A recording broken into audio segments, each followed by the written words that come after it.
Environmental impact. Environmental impact کیا ہے؟ Environmental factors ہوتے ہیں جو کہ سیکیورٹی آف ایلیمنٹ کسی بھی فزیکل سراؤنڈنگ کو امپیکٹ کرتا ہے، اس کی سیفٹی، انٹیگریٹی اور انفراسٹرکچر اور ایسٹس کو دیکھنے کے لیے. اب ہمیں اس چیز کا اس لیے خیال رکھنا ہوتا ہے کیونکہ ہمارے پاس بہت ساری چیزیں ڈیٹا سینٹر کے اندر چل رہی ہوتی ہیں. ہمارے پاس سرورز ہیں، ہمارے پاس بیک اپ اپلائنسز ہیں، ہمارے پاس اسٹوریج ہے، پھر ہمارے پاس فائر سپریشن ایجنٹس ہیں، ہمارے پاس ایچ ویک سسٹم ہے. تو وہ ساری چیزوں کو ہم نے خود خیال رکھنا ہوتا ہے کہ ہم کیا ٹیمپریچر رکھیں گے، کتنی ہیومیڈیٹی رکھیں گے، ڈسٹ کنٹرول ہے، کتنی پاور ہوگی، فائر سپریشن کے لیے کیا ہے. اب یہ ساری چیزیں کیونکہ آپ خود مینیج نہیں کر سکتے کہ پاور مینجمنٹ آپ کے جو نیشنل گریڈ ہے وہاں سے آ رہی ہے، پھر آپ کو فائر سپریشن کے لیے آپ نے ڈفرینٹ فائر ایکسٹنگوشرز وغیرہ رکھے ہوئے ہیں، اس کی مینٹیننس چاہیے.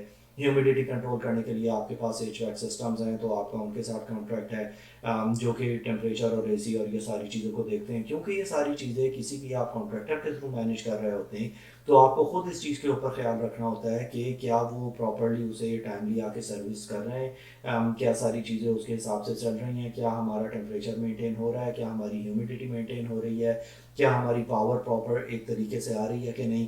تو یہ ساری چیزوں کو ذہن میں رکھنا ہوتا ہے.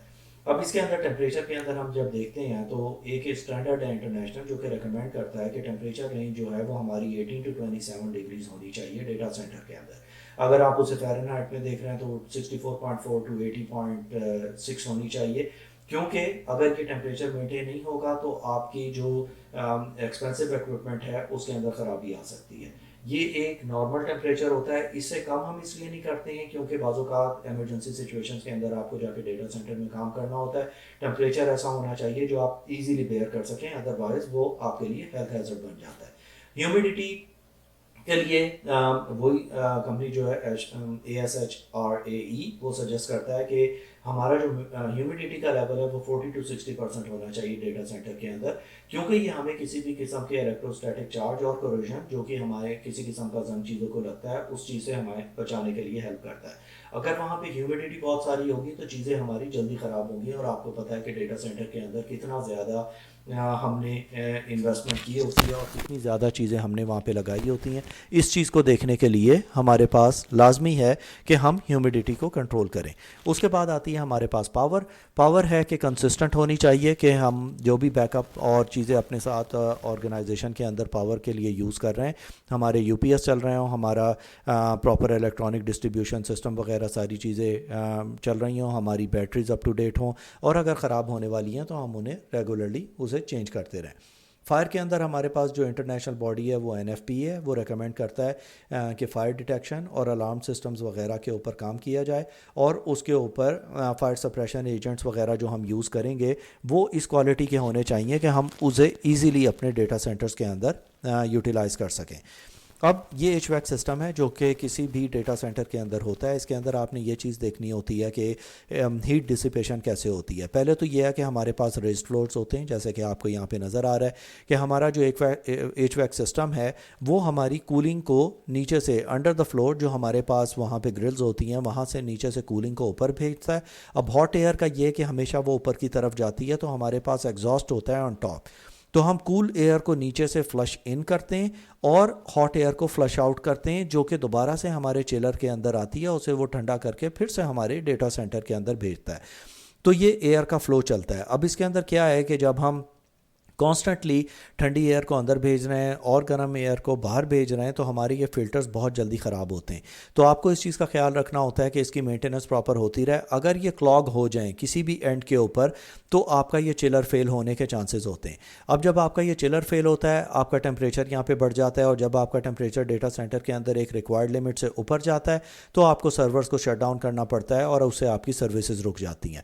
اس لیے اس چیز کا خیال رکھنا پڑتا ہے کہ آپ کی یہ ساری چیزیں اسی حساب سے آپریٹ ہو رہی ہیں. اس کے بعد ہمارے پاس آتا ہے پاور پروٹیکشن. پاور پروٹیکشن کے اندر ہمارے پاس آتی ہیں ڈفرینٹ الیکٹرانک سسٹمز ڈیوائسز جو کہ ہم فلکچویشن سے کسی قسم کے الیکٹریسٹی کو بچنے کے لیے کرتے ہیں، کسی قسم کی ڈسٹربنس نہ ہو، آؤٹیج نہ ہو الیکٹریسٹی کی. کوئی ہمارے پاس کسی قسم کا ڈیمیج نہ ہو، اس کی کسی قسم کی اسپائکس جو بھی الیکٹریسٹی کی آتی ہیں اس سے. تو اس ساری پروٹیکشن کے اندر ہم اسے مینٹین کرنے کے لیے ہم یو پی ایس یوز کرتے ہیں جو ان انٹرپٹیڈ پاور سورس ہوتی ہے. وولٹیج ریگولیٹرز یوز کرتے ہیں جو کہ میک شور کرتا ہے تو ہماری ایک اسٹڈی الیکٹرک وولٹیج آ رہی ہے، اور ہم ایکوپمنٹ کو میک شور کرتے ہیں کہ وہ اسٹیبل ہو اور کسی قسم کی فلکچویشن اسے افیکٹ نہ کر رہی ہو. اب آپ اس چیز کو ذہن میں رکھیں کہ اگر ہم کسی قسم کے جنریٹرز یا یو پی ایس یوز نہیں کریں گے تو جیسے ہی کوئی الیکٹریسٹی جائے گی آپ کا پورا سسٹم رک جائے گا. اب زیادہ تر سرویلنس کیمراز ہیں، آپ کے جو وی او آئی پی سرورز ہیں وہ سارے آپ کے نیٹ ورک کے اوپر ہوتے ہیں، ان ساری چیزیں آل آف اے سڈن چلنا رک جاتی ہیں. اس چیز کو کنٹرول کرنے کے لیے ہم یو پی ایس رکھتے ہیں ڈیٹا سینٹرز کے اندر کہ اگر الیکٹریسٹی گئی ہے 5-10 منٹس اپ ٹو 1 آور اور 2 آورس تو ہمارے پاس 5-10-20 K V A depending on size of your data centre ہم اتنے یو پی ایس رکھتے ہیں تاکہ وہ اتنی دیر تک ہماری کور سروسز کو چلاتا رہے اور آپ کی سروسز ڈاؤن نہ ہو. اگر اس سے زیادہ وولٹیج آؤٹ ہوتی ہے تو آپ کو پھر ایک ڈیزل جنریٹر رکھنا پڑتا ہے جو کہ آپ کی بلڈنگ سے باہر ہوتا ہے اور وہ ڈیزل کے اوپر چلتا ہے. اس کا نوائز بھی بہت ہوتا ہے، اسموک بھی بہت ہوتی ہے، لیکن وہ آپ کے ڈیٹا سینٹر کو over the longer period of time sustain کر سکتا ہے. اب الیکٹریسٹی کے اندر کس قسم کی چیزیں آتی ہیں؟ پہلے ہوتا ہے براؤن آؤٹ. براؤن آؤٹ ہوتا ہے کہ prolonging period of low voltage. اگر کانسٹنٹلی یہ وولٹیج کم آ رہی ہے تو ہم اسے کہتے ہیں براؤن آؤٹ. سیگ ہوتا ہے ایک کسی بھی ٹائم پہ اگر all of a sudden voltage کم ہوئی اور پھر اوپر چلی گئی تو اسے ہم سیگ کہتے ہیں. سرج ہوتی ہے کہ اگر ایک مستقل ہے کچھ عرصے تک ہماری وولٹیج ہائی آ رہی ہے اور وہ ایک ریگولیٹڈ نہیں ہے تو وہ ہمارے ایکوپمنٹ کو امپیکٹ کر سکتی ہے، اسے ہائی وولٹیج جب بھی آتی ہے اسے کہتے ہیں. اسپائک ہوتا ہے کہ بعض اوقات آل آف اے سڈن ایک دم سے وولٹیج زیادہ ہوتی ہے اور کم ہوتی ہے، جیسے آپ دیکھتے ہیں کمروں کے اندر لائٹس ایک دم تیز ہوتی ہیں اور کم ہوتی ہیں، یہ بھی افیکٹ کرتی ہیں ہمارے سسٹمز کو. بلیک آؤٹ ہوتا ہے جب ایک لمبے عرصے تک ٹوٹلی ہمارے پاس کوئی پاور نہیں ہوتی اور بالکل پاور چلنا رک جاتی ہے، اسے ہم بلیک آؤٹ کہتے ہیں. اب فائر ڈیٹیکشن اور سپریشن کے لیے ہم ڈفرینٹ چیزیں یوز کرتے ہیں. اب آپ کو پتہ ہے کہ کسی بھی ڈیٹا سینٹر کے اندر اگر خدا نہ خواستہ کوئی شارٹ سرکٹ ہوتا ہے یا کوئی بھی آگ لگتی ہے تو ہم وہاں پہ پانی یوز نہیں کر سکتے. تو اس کے لیے ہمارے پاس اسپیشلائزڈ ایکوپمنٹ ہوتے ہیں، FM200 فار ایگزامپل، ڈفرینٹ قسم کے گیس جنریٹرز، اور یہ ہم فائر ایکسٹنگوشرز یوز کرتے ہیں جو کہ گیسز کو یوز کرتے ہیں یا پاؤڈر کو یوز کرتے ہیں in order to get rid of the fire. تو اس کے لیے ہم سپریشن کے لیے انٹرنل سیف گارڈ کرتے ہیں اگینسٹ فائر پروٹیکشن اور ہیزرڈس مٹیریل کو ایوائڈ کرنے کے لیے. اب آپ کو اس کے اوپر کام کرنا پڑے گا کہ آپ اس چیز کو سرچ کریں کہ کس قسم کے فائر ایکسٹنگوشرز ڈیٹا سینٹرز کے اندر یوز ہوتے ہیں جو کہ پاؤڈر فارم میں ہوتے ہیں یا گیسز فارم میں ہوتے ہیں تاکہ ہم کسی بھی قسم کی ایمرجنسی سچویشن سے نمٹ سکیں. اب اس کے بعد ہمارے پاس آتی ہیں 3 ڈفرینٹ قسم کی چیزیں. ایک الیکٹرو میگنیٹک ڈسچارج ہے، الیکٹرو میگنیٹک انٹرفیئرنس ہے اور ریڈیو فریکوینسی انٹرفیئرنس ہے. اب الیکٹرو میگنیٹک ڈسچارج ہوتا ہے جو کہ سڈن فلو آف الیکٹریسٹی ہوتی ہے کسی بھی 2 چارج آبجیکٹس کے بیچ میں. اب اس کا امپیکٹ کیا ہوتا ہے کہ یہ ڈیمیج کر سکتا ہے کسی بھی الیکٹرانک ایکوپمنٹ کو اور اس کا مل فنکشن بھی کر سکتا ہے. اب اسے روکنے کے لیے ہم کیا کرتے ہیں کہ ہم وائرنگ کی گراؤنڈنگ کرتے ہیں پراپرلی، ایکوسٹکس میٹس وغیرہ بچھاتے ہیں. جب ہم اندر جاتے ہیں تو ہم نے رسٹ بینڈس پہنے ہوتے ہیں، اسٹریپس پہنے ہوتے ہیں اور سینسیٹیو الیکٹرانک ایکوپمنٹ وغیرہ کو سیف انوائرمنٹ کے اندر رکھتے ہیں تاکہ وہ اسے کسی قسم کا نقصان نہ پہنچے. الیکٹرو میگنیٹک انٹرفیئرنس ہوتی ہے کہ یہ کوئی بھی ڈسٹرپشن ہوتی ہے جو کہ الیکٹرو میگنیٹک ریڈیشن کی وجہ سے ہوتی ہے اور یہ ہماری الیکٹرانک ڈیوائسز کو افیکٹ کرتی ہے. اس کا امپیکٹ کیا ہوتا ہے کہ یہ ہمارے ڈیٹا کرپٹ کر سکتا ہے، ہمارے اسٹوریج کے اندر ہمارے سگنلز اس سے جیم ہو سکتے ہیں اور ڈیوائسز چلنا رک سکتی ہیں. اب اسے روکنے کے لیے ہم کیا کرتے ہیں کہ ہم شیلڈڈ کیبلز یوز کرتے ہیں، ہم EMI فلٹرز یوز کرتے ہیں، ہم ڈیزائن کرتے ہیں ایکوپمنٹ کو ان اے وے کہ ہماری جتنی بھی کیبلز ہیں وہ پراپرلی گراؤنڈڈ ہوں اور شیلڈڈ ہوں. اب اس کے اندر آپ کو یہ بھی دیکھنا ہوتا ہے کہ جو آپ کی انڈر گراؤنڈ کیبلز ہیں، فار ایگزامپل جو فائبر کیبلز وغیرہ ہیں، وہ بھی پراپرلی کورڈ ہوں، کیونکہ اگر کسی بھی قسم کے ریٹس یا مائس آپ کے کسی بھی کیبل ٹریس کے اندر یا کہیں پہ چلے جائیں وہ آپ کی ان کیبلز کو اور ان چیزوں کو نقصان نہ پہنچا سکے.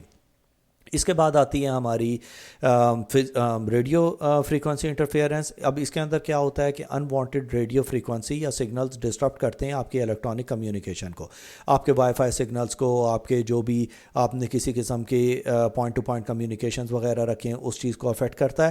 It reduces the signal quality, آپ کی کمیونیکیشن ڈسٹرپٹ ہوتی ہے اور آپ کے ڈیٹا کوالٹی کو افیکٹ کرتا ہے.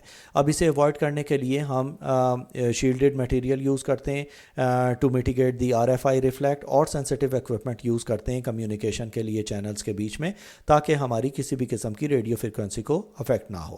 اب یہ ساری کی ٹرمز تھیں اس کے اندر جو کہ آپ کو آنی چاہیے، انہیں آپ یاد کر لیں. ایک ایک چیز کے اوپر آپ کو کلیئرٹی ہونی چاہیے کہ آپ نے اس کے بعد کیا کرنا ہے. اس کے بعد ہم ڈسیپشن اینڈ ڈسٹرپشن کو دیکھتے ہیں.